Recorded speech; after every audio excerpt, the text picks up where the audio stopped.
Hello friends, ఎలా ఉన్నారు? బాగున్నారా? ఇవాళ అయితే మనము అసలు ఫైనల్లో ఏం జరిగిందో చెప్పుకోబోతున్నాం. ఫైనల్లో అయితే మేము మ్యాచ్కి వెళ్ళాము. అదైతే అహ్మదాబాద్లో జరిగింది, గుజరాత్. అసలు కునాల్ పాండే స్పిన్స్ కి భువనేశ్వర్ కుమార్ స్పిన్స్ సరే ఇదంతా కాదు. ఫైనల్ కప్పు కొట్టాక ఆర్సీబీ ఏమైందంటే, ఆర్సీబీ ఫ్యాన్స్ అందరూ వెయిట్ చేస్తున్నారు. అందరూ వెయిట్ చేస్తున్నారు, ప్లేయర్స్ కూడా వెయిట్ చేస్తున్నారు. అబ్బా కప్పు ఇస్తారు వెళ్దామని. ఆడ ఫస్ట్ కప్పుకు ముందు అవార్డులు ఇస్తారు కదా, player of this IPL season, player of the season అట్లా.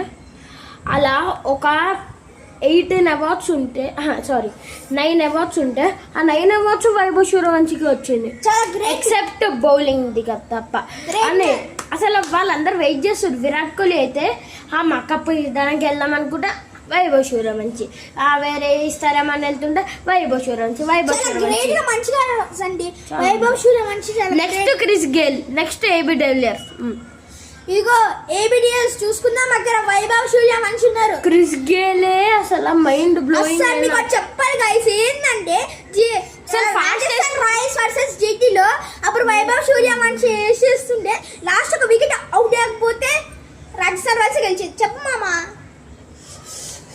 అసలు ఎన్ని అవార్డులు అయితే. నెక్స్ట్ ఇంకా ప్లేయర్స్ ఇస్తున్నప్పుడు జితేష్ శర్మ వాళ్ళు పత్తిధర్ అయితే కప్పు ఎత్తడానికి కోహ్లీని పిలుస్తుంటే ఎత్తలేదు.